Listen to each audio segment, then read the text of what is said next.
Hello, Maverick fans. Welcome to another edition of the Mavpuckcast. Thank you, as always, for tuning in. I am Jason. And I am John. And we are here to talk about UNO hockey.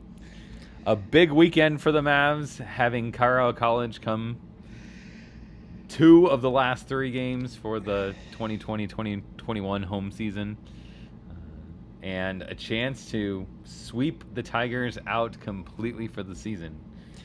Yeah, and exactly. And it's crazy because we were supposed to play this series at Baxter Arena on February 5th and 6th, which would have been 3 home series in a row. We would have had Denver, North Dakota, and then Colorado College. But we get a week off.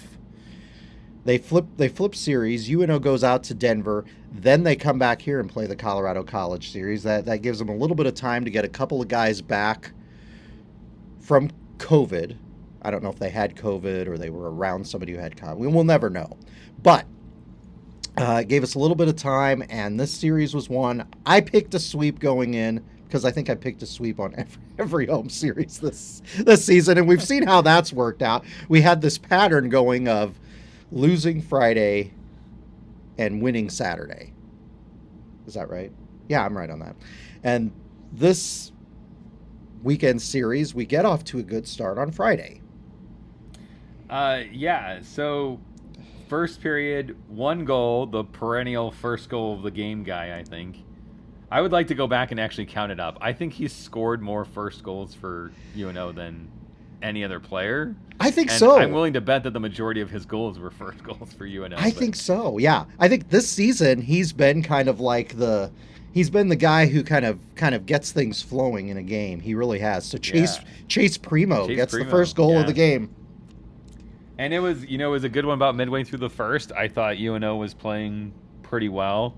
Carlisle College was hanging in there. I was a little worried just because it was one of those weird, like, I thought we were the better team, but the scoreboard wasn't reflecting the performance, the performance difference between us and Carlisle College that first period. What did you think?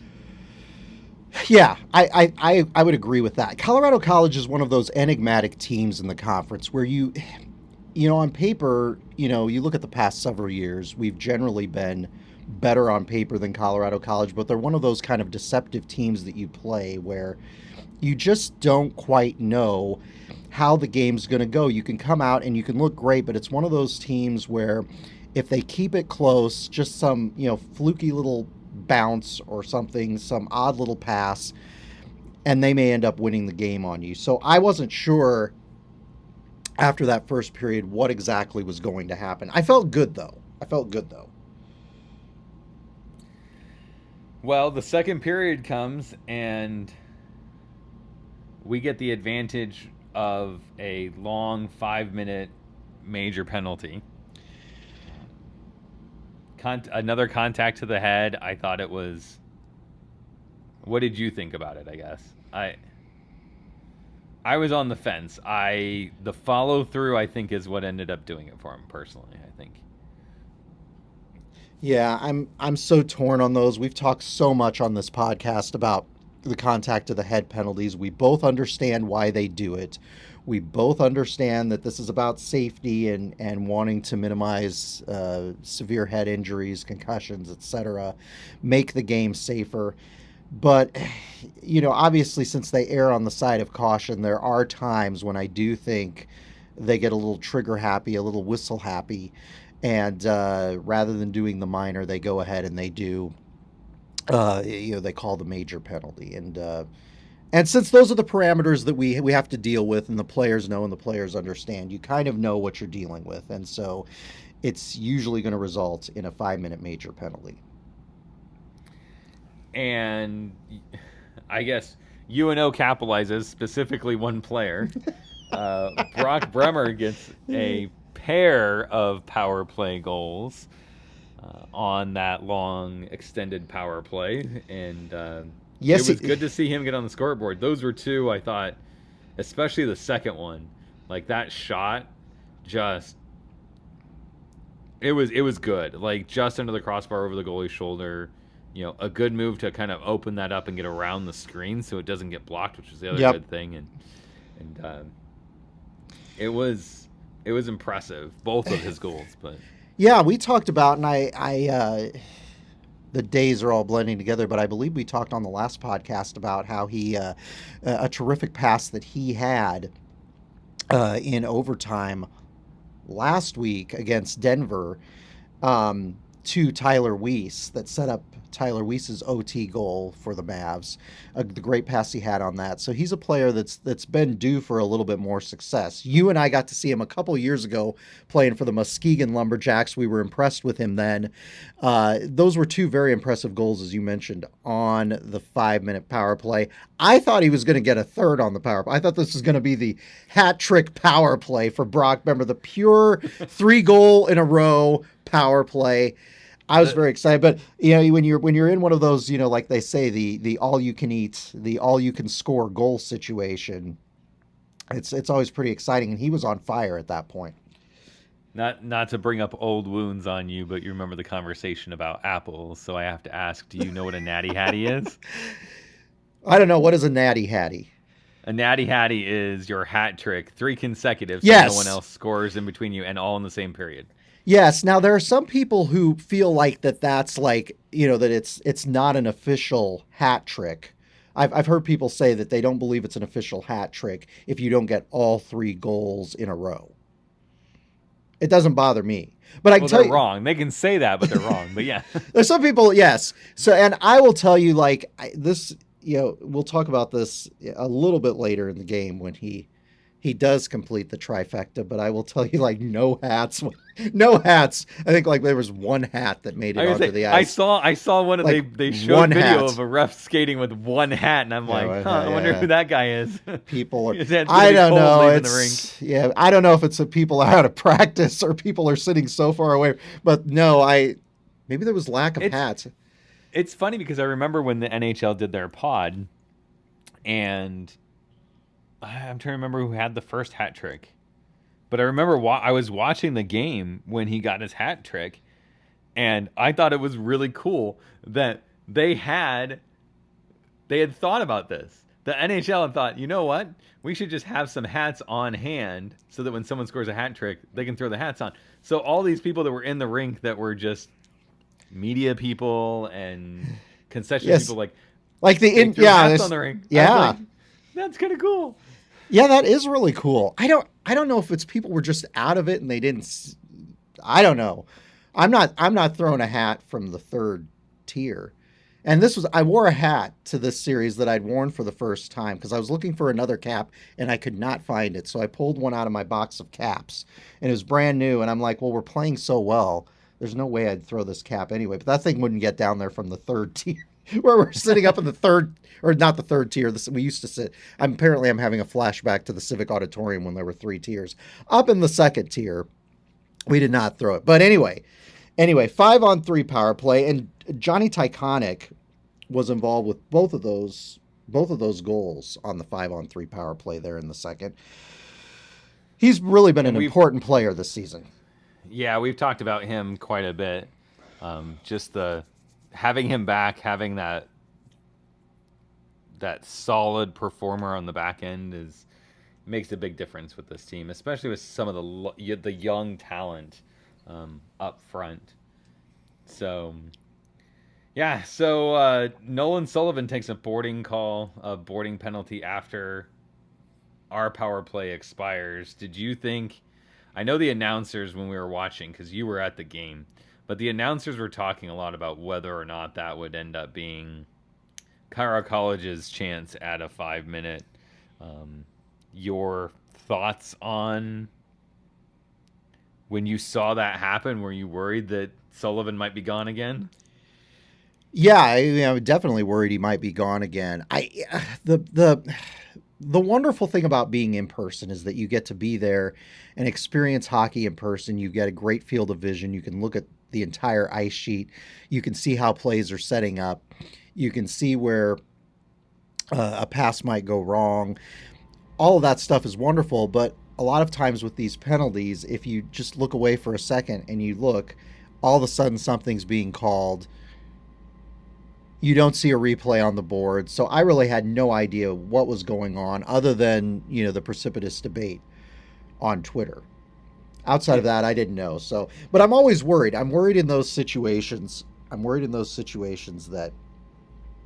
That we might lose a key player, and especially when we're down a few guys anyway. You don't want to lose a player like Nolan Sullivan, certainly. Right. He's been a reliable force in the face-off dot for us, so he's always one that when that happens, I'm like, oh, we're gonna struggle from here on out. But luckily, it was just 2 minutes. Yep. And UNO kills it off. Yep. And then they get back to work, and 2 more fairly quick goals there. Jimmy Glenn and Ryan Bruchette finish off the scoring in the second period.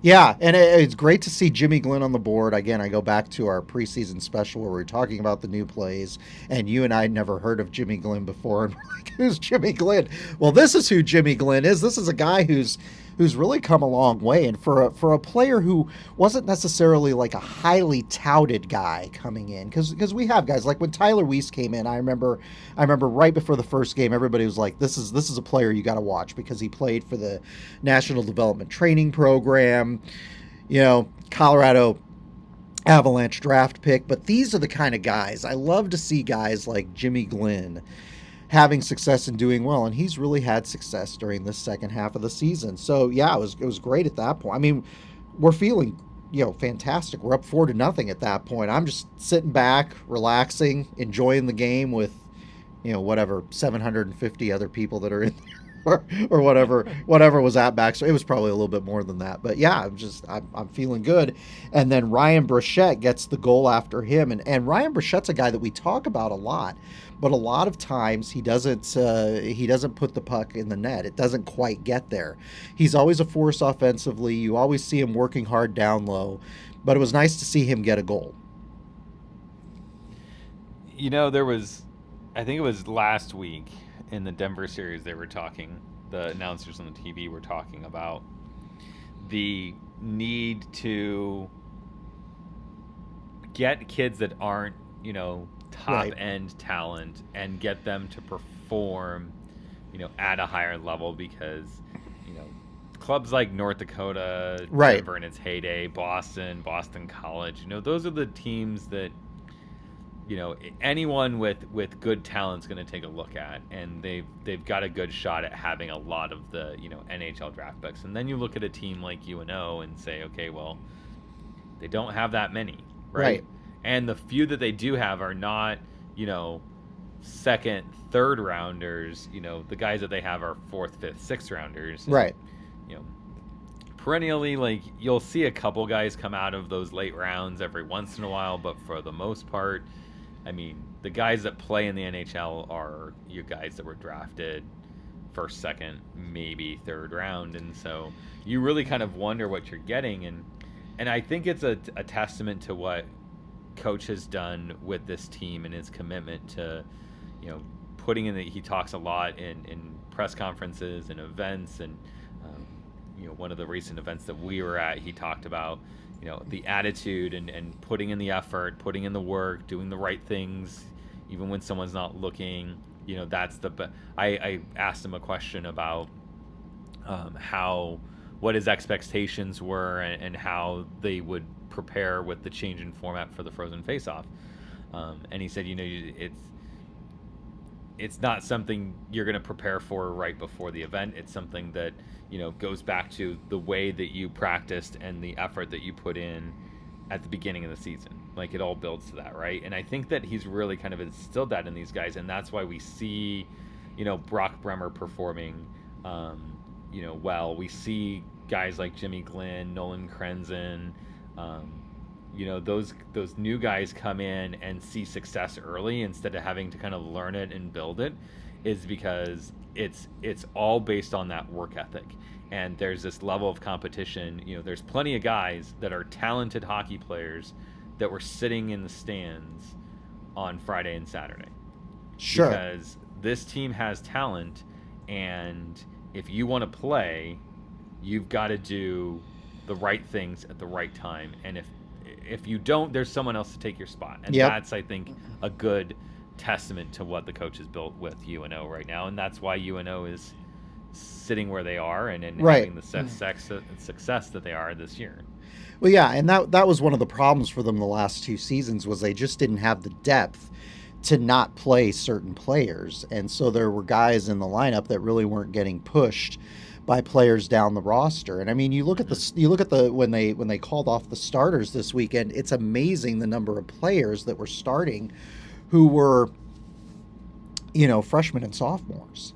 They weren't our juniors and seniors, and I think that that's really significant. The other thing that I would think, and this is to your point about the superstar recruits, obviously when Dean Blaze was here, he was the kind of guy that his Rolodex and his past relationships with former players and their kids got us some top name former players, former coaches that he had worked with, got us some terrific players like Josh Archibald,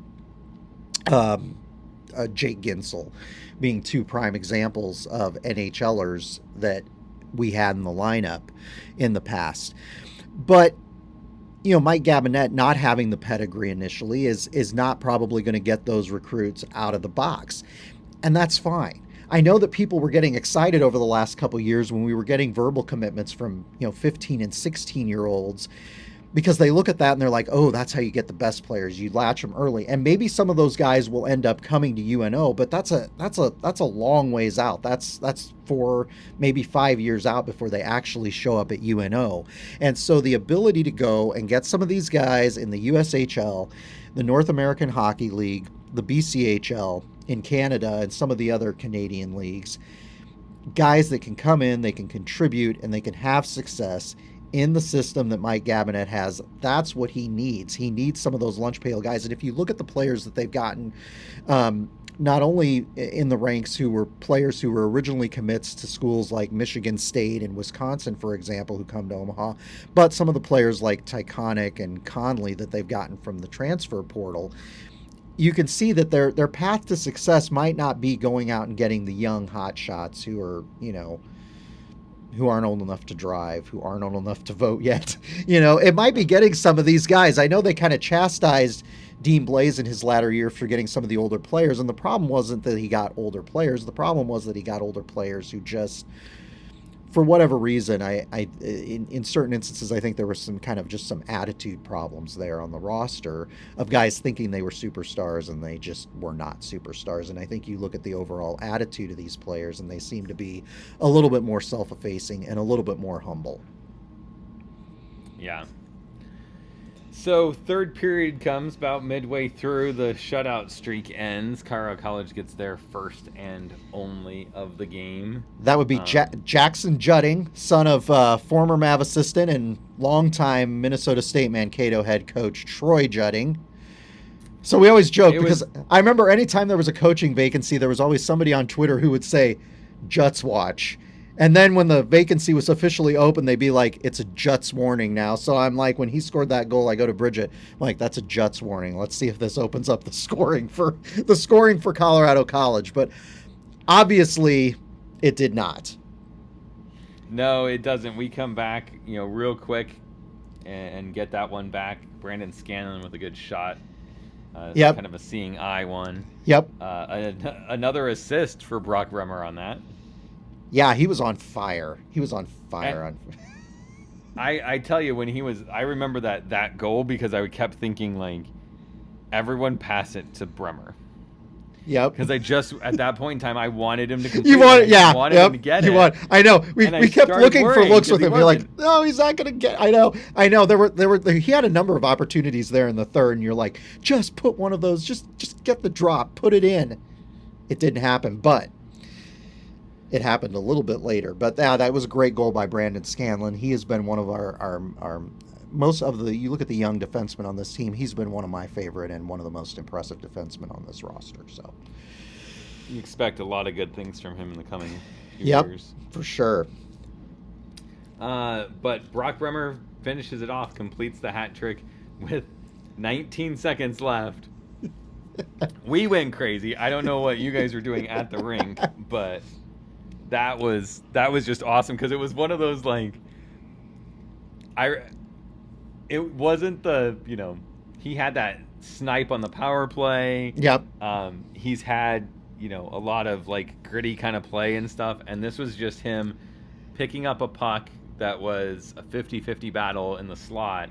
And then just like, I swear he had his eyes closed and just turned and just fire that thing in there. Just fire it in there and hope for the best before time expires. And you could tell the guys on the team were just elated for him. He was excited. It was just a great energy, and I got to imagine that the building just was lit up for that. After yeah, it was super exciting being in there. It was that entire game was just a whole lot of fun. We ran out of streamers to throw after the goals. Thankfully, our friend Krutov brought a bag, but we did not have the streamer game was not good. I was a little like, this happens when you don't bring streamers, they score,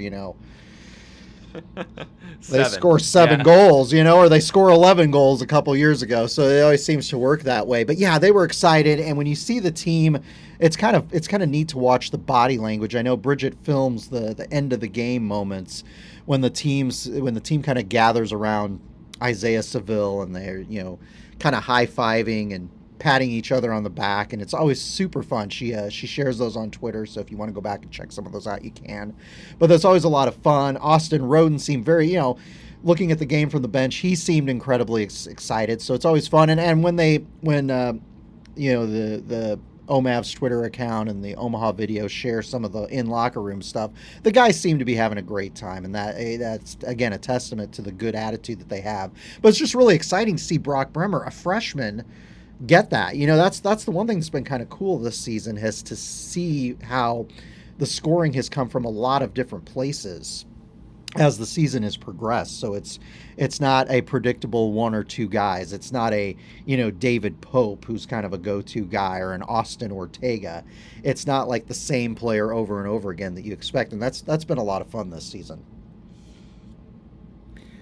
Certainly makes it a little bit more difficult for us, though, when we get past this Saturday game and we have to pick a players of the weekend. It's like, I don't know about you, maybe it's just me, but I sit here going like I'm taking notes, and I'm making mental notes, and I'm going, I've got like 9 people on the list, and there's only like 20 of them on the roster, and how do I pick between half the team?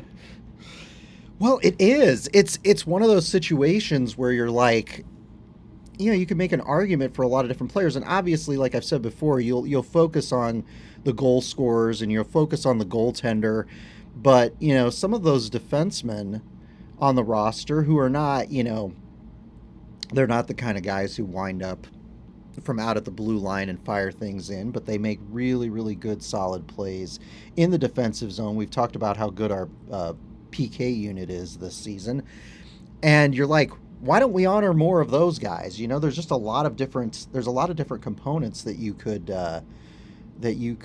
single out in something like that. So it's always difficult. So moving on to the Saturday game, I think it was an entirely different game. It is. I think the game inside the game was entirely different too, because I thought we looked. You knew going into this, and I'm sure that Coach was prepping them for this, but you had to know going into this that Carlisle College was going to come out of the locker room on Saturday night, mission to prove something. When you get slacked for 7 the night before, you've got something to prove. So I expected the best out of them in the first period, and that's what we got. And I wasn't surprised to see Carlisle College up 1-0 at the end of the first. I thought our play was really lazy, I would say. The things that we were doing on Friday night, I didn't feel like we were doing in the first and second period of Saturday. No, they looked out of sorts. I couldn't tell if they were tired or not, because it was weird, because like we had talked about, normally UNO's week game in these 2-game series in the second half has come on Friday, and then Saturday is the game where they watch some film, they make adjustments, and they look better. But this was the opposite, and you kind of wondered at that point, you're like, they scored 7 goals, they had the hot hand. on Friday night, and you're wondering, do they have any goals left for this Saturday tilt against Colorado College? And I wasn't sure. I wasn't sure at that point after the first period. Obviously, Colorado College was glad to get Grant Cruikshank back for the weekend. He's one of their top players, and he had been out with appendicitis for a number of games. So that was a big loss for a team that doesn't have, that's not really it has a lot of scoring prowess anyway. So He gets that first goal. We're down 1-0 after the first. I'm not as worried, but the way that the team was playing, as you mentioned, I was worried if this, continues for another period, I would be a little bit concerned.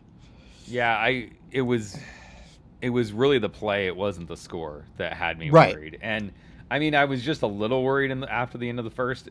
The first 5 minutes of the second really had, like, I was thinking, well, we're not getting back from this. And even throughout the rest of the second, quite honestly, like, until, midway through the third period, I thought that there was no way we were coming back. Because Cruikshank scores again. We're down 2-0. It's late in the second that Miller gets his power play goal so that we cut it in half and we're down 2-1. Really nice goal by Matt Miller. Right. But I just didn't feel like anything outside of the power play was really working at that point in time. Right. And they held that 1-goal lead for quite a long time. And as the minutes kind of tick off in the third period, you do get a little worried that they're just going to be able to hold that thing, and it's going to become a situation where there's a couple minutes left to go in the third. You're still down 1, you're pulling the goal, you're trying to get it. And obviously, when you're a team that's able to hold a 1-goal lead for an extended period of time, it does help boost your confidence. And the team knows what they need to do, and that what they need to do is they need to keep UNO from getting good looks at their net. So they start to clamp down, they try to slow the game down a little bit. Yeah, and so I was a little bit worried, and then the Mavs tie it up. With a really nice goal from Taylor Ward. Yeah, he was due a goal. He really was due a goal. We've talked about that a lot, but that was a great time to put one in the net, and he certainly had some of the better looks on Saturday. Yep, he sure did. He really did. And his line, playing with Weiss, I went back and listened, early in the season in the pod and stuff, how they weren't together. And I said, there's just some sort of chemistry between Ward and Weiss that you really kind of need to get them, back together on a line. And I think that Primo has been a solid addition there too. And that line it's every weekend that line seems to, even if they're not on the scoreboard, they're dangerous. They have opportunities, and that needs to be the case. Like, they need to be consistent performers at that level. And if they are, you can't key up on them, because behind them you've got Conley's line coming in, and that line, especially if it looks like they might move Miller there or Bremer there, that's a dangerous line with Conley and Bremer. So exactly right. That's really been the key difference this season, has been the depth. It's multiple lines that you look at and you say that line is productive. We didn't have that the last couple seasons. You had one, maybe two lines, but most of the time it was just one line that was producing, and that makes it much, much easier for the tough competition that we face in the NCHC to figure out what you're doing and to shut you down. So yeah. And you think you might get a break with Omaha, when they put out what is somewhat of a checking line with Sullivan and Miller and Randall. But I mean, you look at Miller's goal there and in the second period, and it's clear that even that line can be dangerous if you let up on them too much. So that's what we've always needed. We need a team that can just roll dangerous lines, even if they're not productive every night. Right. Any given night it could be a different line. That's fine, but it needs to be one of those things, like any weekend it could be any one of the lines, so that you can just key up and say, hey, keep Gensel off the board and we're fine. Exactly. You need to be a multi-headed monster like that, and that's really what the team's evolving into, and I'm liking the looks of it so far. So we're tied at that point, Jason. Are you still worried? Because I was still worried. I'm a little bit worried anytime I think a game could potentially go to overtime. Or it's one of those situations where it's tied late and some fluky bounce, some fluky shot goes in late for the other team, and it just... I was only worried in that based on the play that we had before, I wasn't sure the mental stability of the guys, like where they were mentally was my concern. I thought that we'd finally figured out our play. We were starting to play the way that I've seen us play. But like you just mentioned, when you're in those last 5, 6, 7 minutes of the game, you really need to treat it like overtime hockey. You need to treat it like sudden death. Yep. Right. If they score, it's going to be a struggle for us. And I think we saw that, right after that, Millar takes the tripping penalty for Colorado College, and you could just see from Colorado College's body language and stuff, like I thought that they were worried, I think, just about UNO going on the power play this late in the game, right? And they kill it off, which I thought gave them, quite a bit of momentum, and they made a push there after that. And that's where I was worried, was that push from Colorado College. I thought, man, if this just squeaks by, I don't know where we get it, right? Because we're sitting 3 minutes left. Like, where does that come from? Yeah, for sure. And then I just remember sitting there with like 2 minutes left, almost a minute left. I'm just thinking, this is literally like, whether it happens now or in overtime, next goal wins. Yep. And I remember thinking that, and then I saw the arm go down and Proctor scores, and I'm like, oh my gosh, we got it. Like, yeah, it was crazy. It was crazy, and it was that again. That was as exciting as Friday night was. That was a really, really exciting moment to go up one goal late in the third period is exciting. One of our solid defensemen, Kirby Proctor, gets the game-winning goal. It was great because I'm thinking I was thinking for most of the game, well, if we come out with a split, I guess it's not too bad. That's par for the course, what we've been doing all season. But that was excited to get Primo and Weiss on the assists on that goal. And at that point in time, we knew, at least at home, being able to have everything at our fingertips. We knew the St. Cloud State ending. We knew the Duluth ending. So we knew what 3 points versus 2 points meant for UNO. Obviously, the guys on the ice probably weren't focused on that or didn't know where they would be sitting or anything like that. So it was just great. And then the mental lapse by Colorado College, like, it shocked me that they played so well off of that ensuing puck drop. They get the puck into the zone, and I'm going, where's the sixth guy? Like, no, the goalie's still in the net. I'm like, why is he still in the net? I don't know. Mental lapse, that we'll take it, because I think if he gets off right away as soon as they gain entry, this is a different story, because they had puck possession in our zone in that last minute. Yeah, I don't know if they would have scored, but I mean, they certainly should have gotten some good opportunities. But yeah, exactly right. Desperation in those situations can lead to a situation where players are firing at will, and you never know what's going to go in.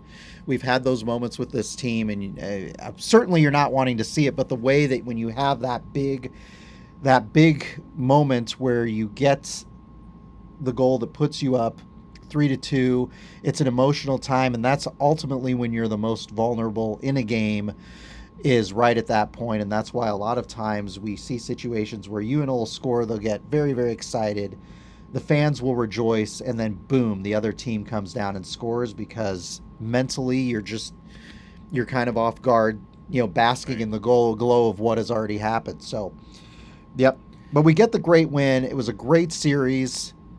I can't remember if anybody threw a broom. I don't think anybody brought a broom. Did you see a broom? No, they're pretty quick to cut out. We are not good on our. We are not. Maybe somebody had a broom. I don't know. We are just not good between the hats on the hat trick and the brooms.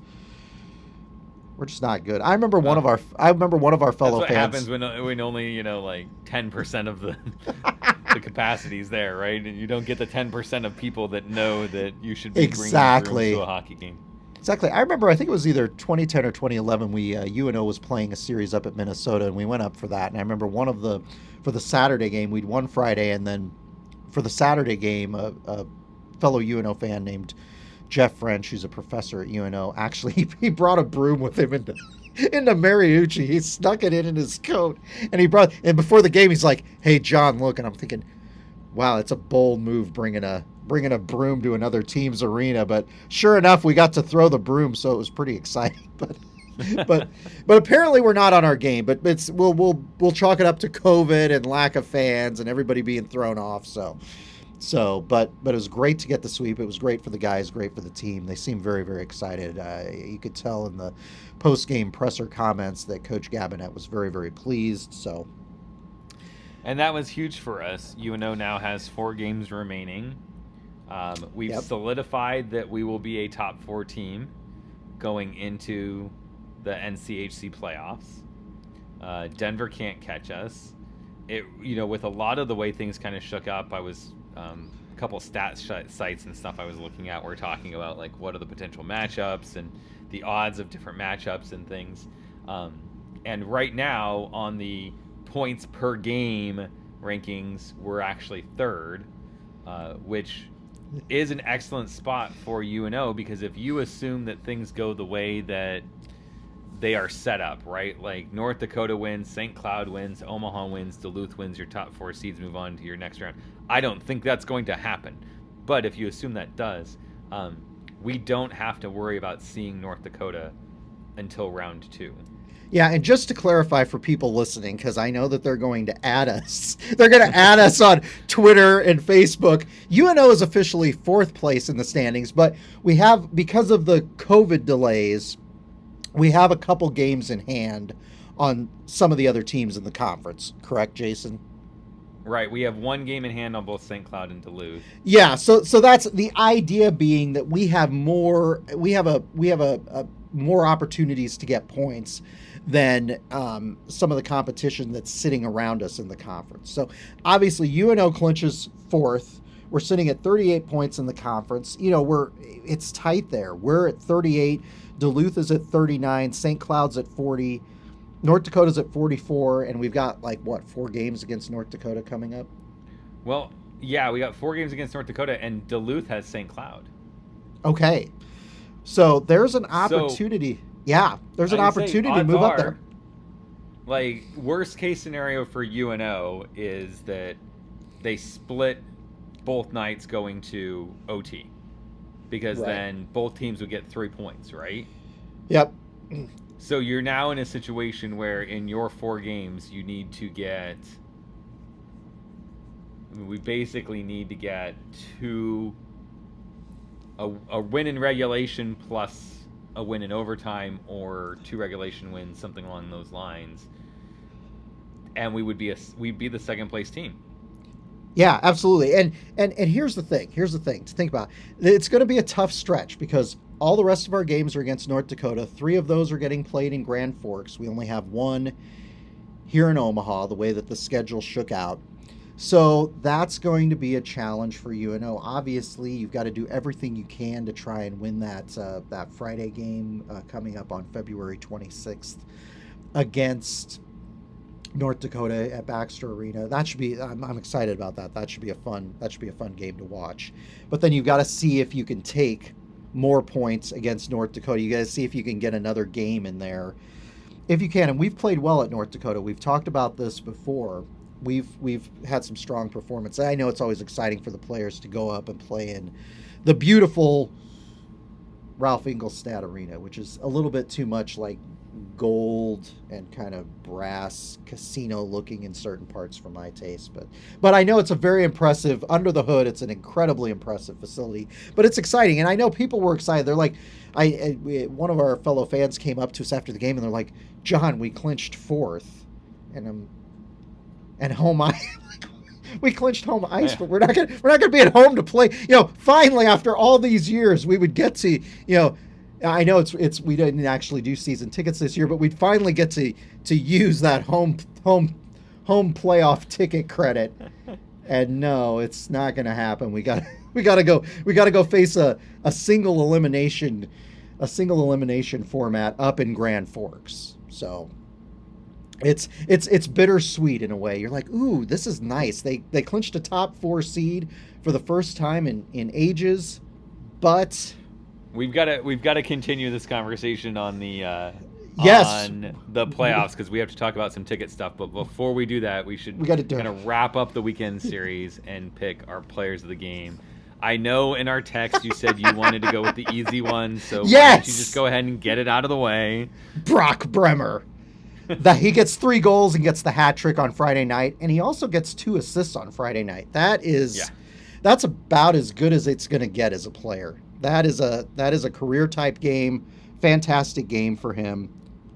Very excited to see him have that success, because he was a player when he was at Muskegon, and then he was traded to the Lincoln Stars. He was a player that we've been waiting. I was hoping we would have seen him last season, but they gave him another year in juniors, and I think that's paying dividends with a lot of these guys. But fantastic player. Brock Bremer, the freshman forward, hat trick and 2 assists, 5 total points on the night, 5 points on the weekend. I was hoping he'd have another stellar night on Saturday night, but it's kind of hard when you leave everything on the ice in a Friday game like that.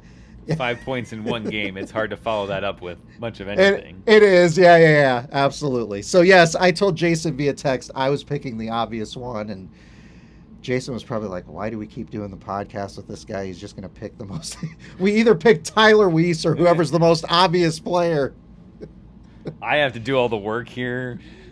I got to be the one to go, yes. Okay, well, if it's not him, then who is it? And it's been an exhausting season. It's just all the stress of, our game's going to happen, aren't they going to happen? I don't have the energy to. I need somebody to, throw me some softballs here. So yes, I thank you, Jason.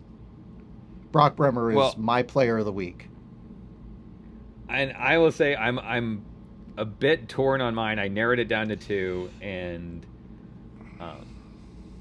I think that the listeners that have been following us for a while and know me would expect me to go with Weiss. He had, I think both nights he was one of our better players, and he's really starting to play a little bit more physical with his game. He's doing a much better job seeing the ice. You're starting to get that kind of, we always expected him when he came in to be that playmaker kind of guy. He's not a sniper. He's not a goal scorer. He will score some goals for you, but everything that I've read, scouting reports and stuff on him, is that he's the setup artist, right? He's got really good speed, really good skating, nice edge work, and good hands, and needed to develop size, needed to develop vision and awareness for the game, and that's what I think we're finally starting to see. I expected what we're seeing out of him this year is what I kind of expected out of him last year, so it just seems like he's finally kind of getting around. It's a really good point that you make, and obviously you can look back. Players have their own trajectories and they have their own timelines, and it depends on there's a lot of different things that go into that. But you do wonder, what if he had played after his time with the National Development Training Program? What if he had played, like a season with the Lancers or the Stars or one of our teams around here, so that the coaching staff could keep an eye on him? What if he'd had that year to develop and he was just a sophomore now? We would be very excited about the future, or we'd be worried that he was going to leave after his junior campaign. But you always ask that, because we've had players like that over the year where they kind of come into their own their junior season, and you're always like, and it may not have made any difference at all, but you're like, what if he'd been able to work on his game a little bit more, maybe build a little bit of size in juniors, and then come. I always wonder about that with him, because he's I think he's going to be one of those players at some point where we're going to be like, man, if he just had another season. And again, I say this, and this just popped into my mind. Even though we're playing this season, do we get another year of eligibility after this? I don't know. We'll have to talk. We'll talk about that at an episode here later on down the road. I'll need to talk to some of my compliance people at the NCAA about that, because I know they were giving them to some conferences and teams, weren't they? Yeah, but I don't know if hockey was included, so that just popped into my head. So anyway, okay, so that is obviously not Jason's pick for player. Not my pick, because as we talked before, I think we need to give credit to some of the guys who don't necessarily score the goals, who aren't, Yep. And sometimes I wish that they go a little bit more outside of the box when they pick their 3 stars, because I thought Taconic was our best defenseman. I thought that he was hands down competing for one of the best players. I'm so impressed by his reads and his awareness and his willingness to be physical. He's a great addition to this UNO team, and I think he deserves credit, especially this weekend. He seemed like a leader, a guy that could come in and say, we need to take these guys seriously. We need to, take care of business. And I think he leads by example, which is something that I really appreciate from the guys. So my pick is Taconic. Yeah, and a great pick he is. That's one of those things when we talk about the success, and I was talking about this with my buddy Krutov, who is, for those who don't know, is the guy who built and drives the little Mavboni out to pick up the fish after UNO's first goal. He was talking about some of the players that had come from other players like, Nate Konepke, who came to UNO from Minnesota. You look at a guy like Kevin Conley, who came from Denver, and Johnny Taconic, who comes here from North Dakota. And getting those transfer players, it's always exciting. Sometimes transfer players work out, sometimes they don't, but I will tell you that this coaching staff has had really good luck, and you look at the contributions and you look at the impact made by some of these transfer players, and it's been really significant. And part of that's a testament to the player getting a second chance, finding a team that they fit in with better, and they're going to get more opportunities to play. Part of it's the way that the coaching staff is developing things, and he's been a really, really important, and you definitely notice a difference with this team when he's not in the lineup. Yeah. So back to the conversation about the playoffs. Yes, because not only did we secure home ice, if this had been a normal season, we would have been like, God, this is great. We get home playoffs, and then there's a good chance we get to go to St. Paul for the NCHC Frozen Face-Off, which is a great trip. We made our first trip in 2019, and we didn't think it was going to be our last trip. We had plans. We had our hotel rooms reserved, and I had ranted on this podcast last season about the fact that they were making you use wasn't it the Minnesota Wild app, I think, because it's played at the Minnesota Wild Arena. You had to use like the Minnesota Wild app to use your tickets. They weren't doing paper tickets, and I had one of my old school rants about how they should just let you buy tickets whichever way you want. And it turned out to be a moot point. And at that point, I'm like, man, I wish that this pandemic wasn't here and I had to use this stupid app for tickets, because just like to go to watch hockey, eat good food, go to Mall of America, go to IKEA. It would have been fun. And it's not going to happen this year. I know some fans hope that it did, but it's going up to Grand Forks for an all-team weekend plus extravaganza. It's going to be done in a really compact schedule, all 8 of those teams playing in the first round games, and then they'll do the 4-team quote unquote Frozen Face-Off. And ticket packages, as Jason mentioned, came out. Well, the information came out. So pre-sale for those who have purchased Frozen Face-Off before starts tomorrow. Well, what would be tomorrow for us when we're recording this? The 16th. Yep, February 16th. Those will go on. The pre-sale will happen. They won't be on sale to the general public. So here's who the pre-sale includes. Okay. A pre-sale for full event packages beginning on Tuesday, February 16th will be made available to past Frozen Face-Off ticket buyers. See, I wonder if I'm trying to remember. I'm wondering, am I included in that? I don't know. Or did I win my tickets? I can't remember. 2 years ago seems like forever. So if you've gone to a Frozen Face-Off in the past, you will have a chance to buy. If you're a North Dakota season ticket holder, you will have a chance to buy. And North Dakota Champions Club members will have a chance to buy.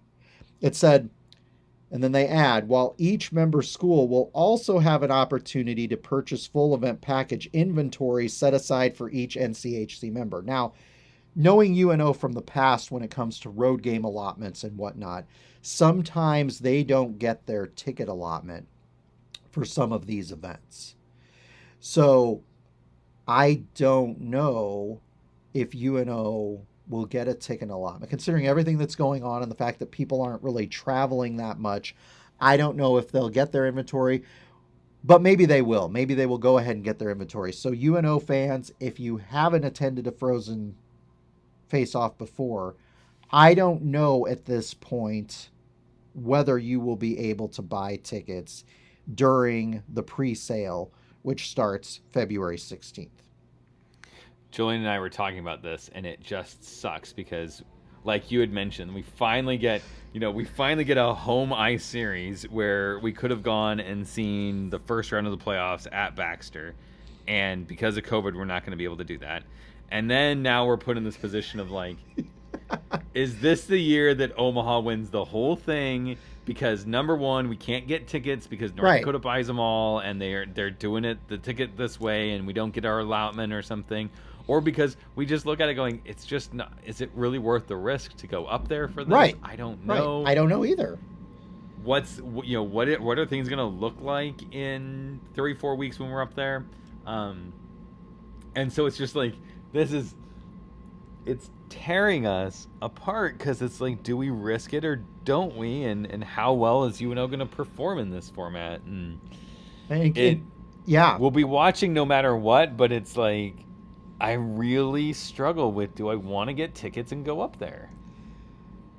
Yeah, I mean, here's what I will tell you. I would love to get tickets and go up there, but number one, it's a limited number of tickets. So, you know what I'm saying? I know, and I just don't know when you read off that list, and you mentioned that, North Dakota people get first grabs at this things. We talked about this on the last podcast.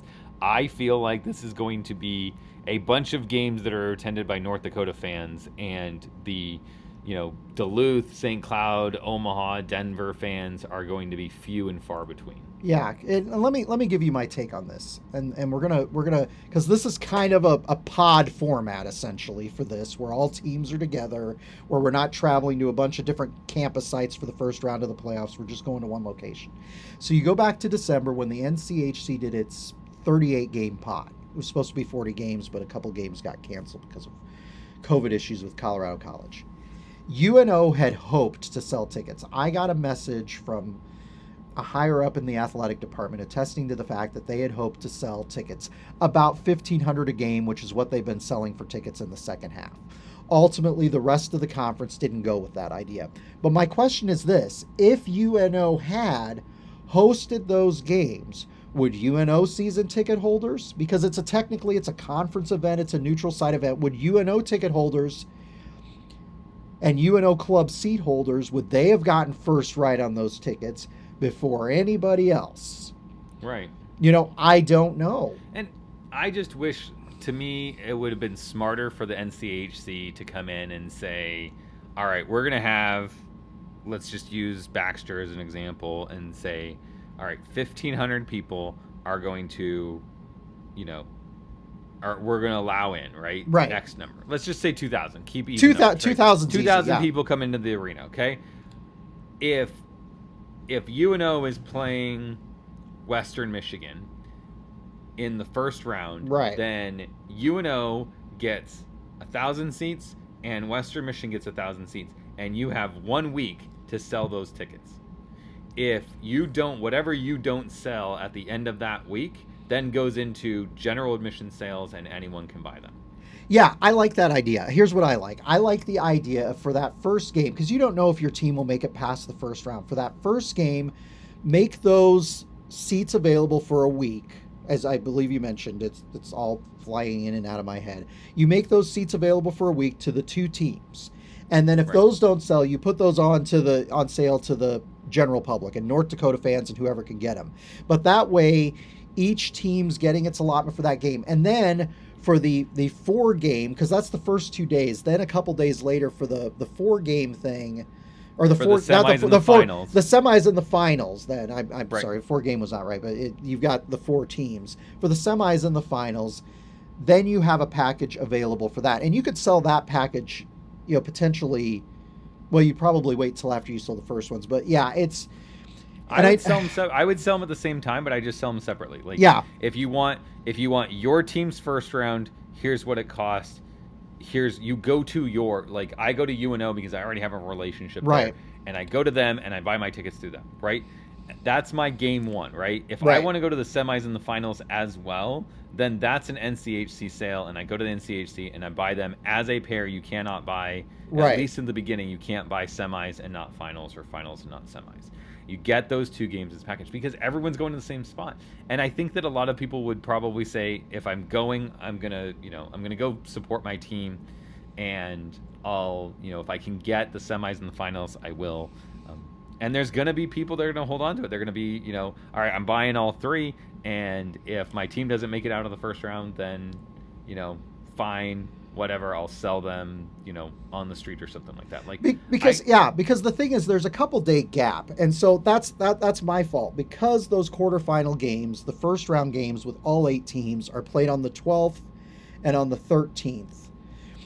That's a situation where the Frozen Face-Off, the semifinals, don't start until Monday the 15th, so you're going to have a day off. Or 2 days off if you're the team that plays on Friday, March 12th. And a lot of fans are the type that, just not wanting to be away from home, not wanting to spend the money, not wanting to deal with any potential weather issues, would come for their team. And if their team loses in that first game, they'll spend the night, and then they'll turn around the next day, and they'll go back to Duluth or St. Cloud or Omaha or wherever. If you're coming from Denver or Colorado College, maybe you'll stay the whole weekend just because you travel a long way, but I don't know how many of those fans are going to travel. But especially for the fans in close proximity, it makes it easier, especially since you're doing a day gap. I like that idea a little bit better. I know it makes it a little bit more complicated, but I just think you're absolutely right. A lot of North Dakota fans are going to snatch those up, and I'm sure that was the idea, and that was part of the reason that they held it here, was they knew that North Dakota fans compromise a lot of the attendance at the Frozen Face-Off anyway, so if it's on their home ice, there's a better than average chance that they'll win. Have it there. Their fans can snap up the tickets. They can try to salvage something financially. Basically guaranteed sales for the NCHC on the tickets, right? They didn't want to risk not being able to sell out what they're allotting for tickets to each game. But it's unfortunate for us because, like, part of my decision is now not just, do I want to risk COVID or not? Part of my decision is, can I get tickets or not? Right. Like, even if I decide, hey, I'm willing to take the risk, I want to go see UNO go all the way, I got to get tickets. And right. What are the odds that I get tickets? And even if I get tickets, now I got to say, well, what kind of experience am I getting? Like, I don't want to go to a UNO game versus Western Michigan and be sitting around a bunch of North Dakota fans. I want to go to a UNO game with Western Michigan, sitting around UNO fans. Because these are the people that I hang out with when we go to games here. These are the people that I enjoy hanging out with. These are my people, right? Right. Like, North Dakota, they're just not my people. They're not my fans. They're not necessarily cheering for the same team. Well, and if you look at the pricing, so lower bowl, suites, and club lounge are $249 plus fees, which is interesting. I wonder about the suites. I'm like, how many people do they let in a suite, and how close are you sitting to each other? Are you sharing popcorn and pretzels? I don't know. So there's that. And then upper bowl seats, which that's where we sat in 2011 when we took the Mavpuck.com bus trip there. The upper bowl seats are $199 plus fee. And I'll be honest with you, I don't know how many people other than North Dakota fans, would be willing to pay those prices anyway. So, well, $200 for 6 games isn't terrible. It's not bad, but that's one seat. So you gotta, right? You know what I'm saying? So, I mean, but it's one seat at 6 games. Yeah, like if you guys went, like a family of 4, I'm not saying you're gonna go, but you get the upper bowl seats. That's $200 roughly per seat. So that's $800. I don't, who's gonna do that? Anybody's gonna do that? I don't know. I don't think anybody's gonna do it, dude. I don't know. I don't know. I'm seriously torn about it because I really wonder, this team, the way UNO is playing, it's hard not to look at them and say that they've got a legitimate shot at least making the finals against North Dakota, especially if we sit where we are now, where we don't have to anticipate playing North Dakota in the semis. Right. Like, I think you've got to look at Omaha and say there's a reasonable chance that it's North Dakota and Omaha in the finals. Yes, and I will tell you too, Jason, that one of the stipulations in this is that if there are seats available, okay, after the pre-sale and public sale happen, they will look at doing individual game sales. But they sell this many tickets to a normal North Dakota game, and North Dakota fans have first chance at it. I know. It's like, I just don't expect that there's going to be tickets left over sitting out there, because you've given the people most likely to attend and who have the easiest route to attend priority in snapping them up before anyone else. Yes, and I will tell you, actually do get it says full event packages include 7 tickets.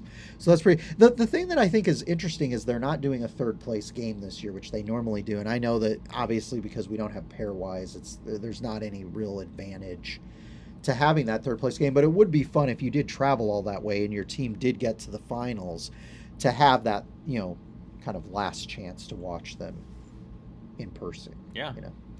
So it's one of those things that I don't know if any tickets would be available, because like we were talking about, if it's 2,000 people, those will probably be gobbled up ahead of time. I don't know that there'll be any available for single game purchase. So yeah, I'm kind of torn. And like you said, and I was talking about this with some other fans at Baxter Arena on Saturday night. This is a season where the team looks really solid, and they look like a team that could do something really special.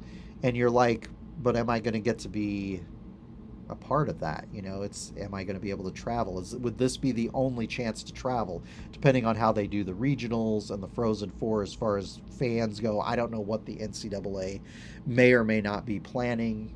So I don't know. It's just a weird feeling. Normally you're worried about getting tickets or whether you can travel. Now you're just like, do I want to travel because of this? And will the super limitation in the arena make it harder to... I don't know. It's hard. It's hard to know. So, General, I think you said when the pre-sale went on, did you give them the date for... I think I did, but General sales? Let's reiterate that. So the pre-sale starts February 16th. And then if there are tickets left after February 19th. Well, actually, so here's the thing. All pre-sales run through Friday, February 19th at 10 p.m. Then full event packages go on sale to the general public Saturday, February 20th at 10 a.m. So, and there's no discount if you pre-buy. It's just that those constituencies get first access. But like you said, it maybe end up being gobbled up by kind of the core North Dakota fans and North Dakota club members and that type of thing. Yeah. But we'll see, I guess. Listen into the next podcast and hear if we bit the bullet and bought tickets, I guess.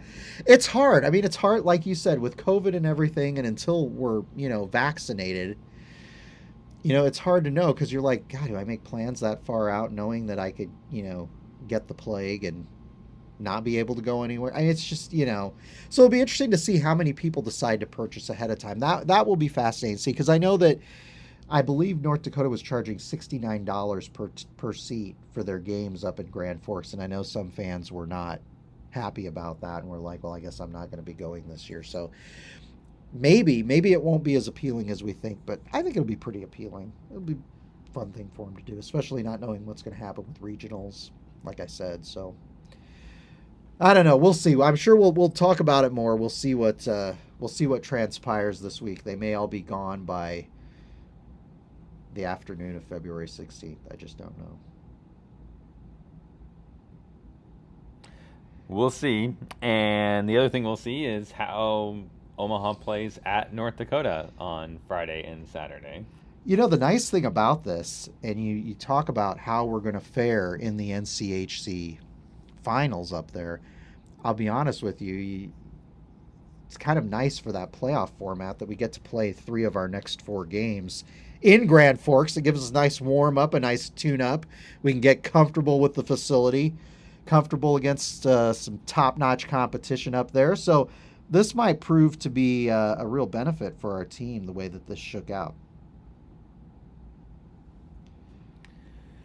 Yeah, so we'll do 2 games up in North Dakota Friday, Saturday, and then it's a home and home. It's here, and then the following week up there. So yeah, so here's the way that the schedule shakes out. I've got it up here. So here's the way it goes. Yep, 19th and 20th at North Dakota, and then we get that February 26th game, and that's our last home game of the season. And then on March 5th, we go up there. So it's interesting how they did that. That was back when they were going to have a different number. You remember they were going to do some 3-game series in the second half initially, Jason, right. And they didn't end up doing that. So it kind of seems odd that you have that home and home, but that was kind of to make that kind of even out, because I think they were going to do 10 games, but now they're only doing 7 games. So, or is that what they're doing? I don't know. I'm just saying stuff now. But yeah, so 4 games against one of the best teams in college hockey, a team that we're very, very familiar with. I'm excited. Going up to North Dakota, you never know what's going to happen, but the team's playing well. I think they're going to be very excited for this series. I'm trying to figure out what I'm going to pick. I don't know. I kind of want to pick... Do I just be bold and just keep picking UNO sweeping teams? Because that seems to be what I've been doing lately. My brain says pick a split, because I think that would be a really, really good outcome. But I'm going to say UNO goes up to Grand Forks. Well, wait a minute. Do I want to do that? I don't know. Because we clinched, a top 4 seed, are we going to be playing lackadaisically? Jason's just looking at me like, just say something already. Just say it. You're killing me here. Well, I can't say anything until you do, so. I'm going to say we go up there and we split. And I'm going to say the scenario is going to be, I'm going to say we win Friday and we lose Saturday. I think it's going to follow what I thought might have been the pattern this weekend, although we came out with the victory on Saturday night. I'm going to say we win Friday, we lose Saturday, we get a split, puts us in good position. I don't think we can go up there and sweep, because we've never gone up there and swept, and nobody really goes into Grand Forks and sweeps. So I'm not going to make some crazy lunatic pick, even though I'd like to, just considering this season's weird anyway, go up there and do it. But yep. I think the team has the potential to sweep North Dakota at home up there at North Dakota. Yeah. But it's North Dakota's a good team. It's hard to pick that, and I'm going to actually go even more pessimistic and say I don't think UNO wins a game. I think they'll be close. I don't think we're going to get blown out. I don't expect that the team's going to play like their first game against North Dakota, where we lost 6-2. I think it's going to be 2 games, kind of like the Saturday game where we won 5-4. And I think we're going to lose by like a goal or 2, but we'll lose both of them.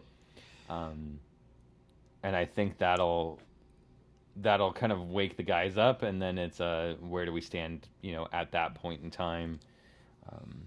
Looking at what Duluth and Miami have, what they're going to have to do a home and home at the end of February. You'll know where we stand at the end of the month, and that'll just be where our motivation has to land, going into the playoffs and that stuff. But I struggle. North Dakota at home. They have too much. There's too much firepower on that team, as we saw when we played North Dakota last month. You could look at guys like Shane Pinto, Jordan Kawaguchi, Matt Kierstead, Grant Mismash. I mean, yeah, it's an awfully good team. They played Denver really solid this weekend. There was really no threats. Yep. And I just think that North Dakota is prepared to take care of business. I have a feeling that they feel a little bit slighted after the last season and the cancellation, and not, they had national championship on their mind. So I think they're supremely focused this year, and we needed them to have like an extra week off where we can catch them where they might be a little bit lazy, a little rusty or something, but that's not the case. They played a good Denver team, so they're probably pretty sharp going up there. Well, and they just haven't lost much this season. That's a big issue. And not knowing how the NCAA is going to be tournament's going to be constructed this season, for them, not knowing, what the point breakdown is and what you need to do, having a lot of uncertainty in the human factor, I think that they're going to have ample motivation to just keep winning so that they can get as good a seed as possible in whatever the format turns out to be. So it's going to be tough. I'm optimistic. I'm picking a split. I'm hoping that maybe we catch them off guard Friday night, get the win. But your prediction could very well be the outcome. And then it's, the home and home series, and who knows what'll happen in that. That could be very, very interesting to cap off the season. So we'll just have to see, but it'll be interesting, and it's always fun to watch North Dakota. I'm just happy that the games are not on CBS Sports Network. The minute I say that, I jinx it to that. I get to watch it on my NCHC TV package, which means I get to see all of those Midcoast Sports Network ads, like the Home of Economy ad and a bunch of other ads for, ice fishing lodges, etc. that we get to enjoy, that we saw over and over and over again during the NCHC pod games, because Midcoast Sports broadcasts those games. So it'll be interesting to see, but stay tuned. Jason and I will have our reaction after this coming weekend series. And until next time, be sure to follow Mavpuck on Facebook, follow Mavpuck on Twitter. You can find back episodes of this podcast on Mavpuck, and I promise on each of the platform pages, the Apple Podcasts, SoundCloud, and YouTube. I will get everything embedded this week. That's my goal, because I've gotten a game or so behind on some of that. So Jason's just looking at me. That's why we haven't had as many. That's why we haven't had as many. This guy's done a podcast. There's your problem. There's the problem. My apologies for that. So until next time, go Mavs. Go Mavs.